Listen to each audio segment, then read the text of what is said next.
할렐루야. 오늘은 4월 26일 월요일입니다. 오늘 우리에게 주신 하나님 말씀은 출애굽기 12장 27절의 말씀입니다.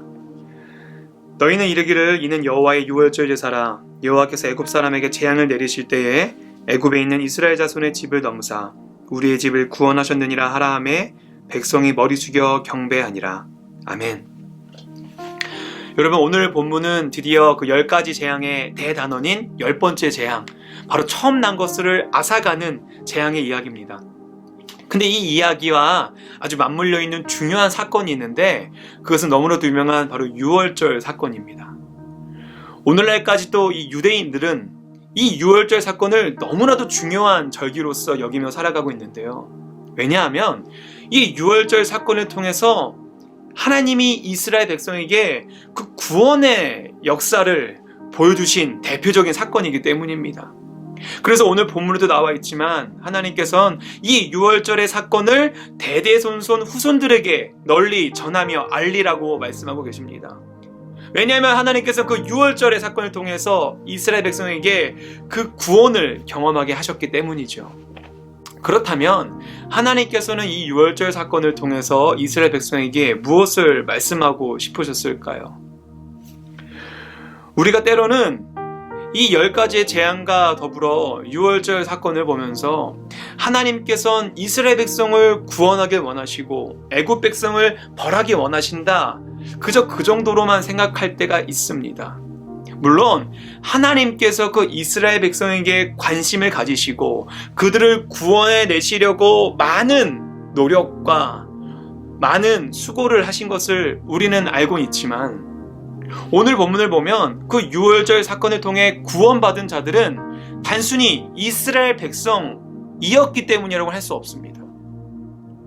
실제로 7번째 재앙이었던 우박의 사건을 보면 비록 그 재앙의 대상은 애굽 사람들이었지만 하나님을 두려워하고 하나님의 말씀에 순종하였던 바로의 신하들, 즉 애굽 사람들은 그 7번째 재앙을 피할 수 있었던 것처럼, 만약에 이 유월절 사건에서 어디선가 귓동냥으로라도 그 문설주에 어린 양의 피를 바르면은 죽지 않을 수 있대, 그 재앙을 피해갈 수 있대 라는 그 말을 들은 애굽 사람이 그 하나님 말씀에 순종하고 그 말씀을 두려워함으로 그들이 문설주에 피를 발랐다면 그들 또한 그 구원의 대상이 됐을 것입니다. 하지만 반대로 이스라엘 백성이 아무리 하나님께 그 말씀을 들었을지라도 그 말씀을 가벼이 여겨 그들의 그 문설주에 피를 바르지 않았다면 그들 또한 그 재앙을 벗어날 수 없었다는 것이죠. 여러분, 무슨 말일까요? 하나님께서는 그 유월절을 통해서 구원의 역사를 보여주셨습니다. 하지만 그 구원의 대상은 단순히 이스라엘 백성이었기 때문이 아니라 그 구원은 하나님의 말씀을 순종할 때 얻게 됐다는 것이죠. 여러분, 실제로 이스라엘 백성이 애굽 사람들보다 나았던 것은 별로 없습니다. 그들은 노예였고 애굽 사람들과 마찬가지로 하나님에 대한 지식이 별로 없었습니다. 하나님에 대한 믿음도 별로 없었습니다. 그들은 더 착하거나 더 선해서 구원받은 것이 아니었습니다.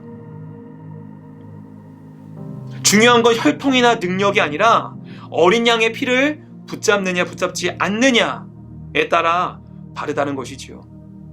우리들도 마찬가지입니다.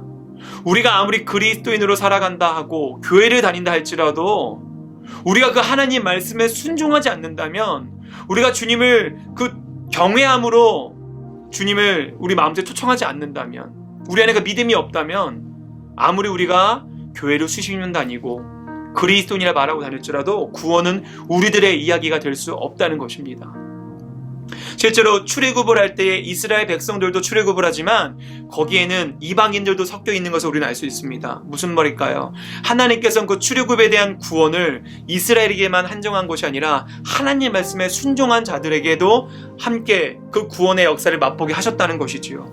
사랑하는 성도 여러분, 그 이스라엘 백성이 그 유월절의 구원의 사건을 맛볼 때에 그들이 한 것은 그저 하나님 말씀에 순종하여 그 문설주에 어린 양의 피를 바르는 정도였습니다.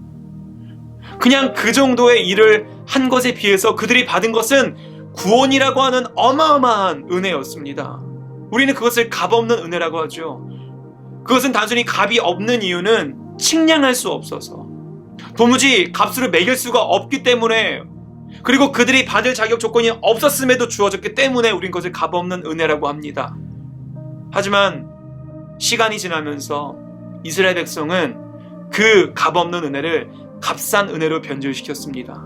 자신들은 당연히 하나님의 자녀이기 때문에, 하나님에게 선택받은 백성이기 때문에 구원받아 마땅하다 생각했습니다. 여러분, 그때 그들이 타락이 시작된 것이었어요. 우리들에도, 여러분, 우리가 그리스도인이라는 타이틀이 우리의 구원을 책임져 주지 않습니다.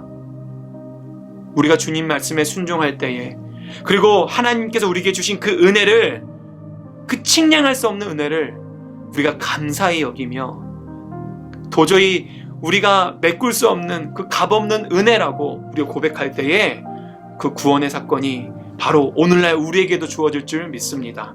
오늘 하루 살아가시면서 그 주님의 은혜를 다시 한번 소중히 여기시며 살아가는 저와 여러분 되시길 주님의 이름으로 소망합니다. 기도하겠습니다. 하늘에 계신 우리 아버지여, 이름이 거룩히 여김을 받으시오며 나라가 임하시오며 뜻이 하늘에서 이루어진 것 같이 땅에서도 이루어지이다. 오늘 우리에게 일용할 양식을 주시옵고 우리가 우리에게 죄 지은 자를 사하여 준 것 같이 우리의 죄를 사하여 주시옵고 우리를 시험에 들게 하지 마시옵고 다만 악에서 구하시옵소서. 나라와 권세와 영광이 아버지께 영원히 있사옵나이다. 아멘.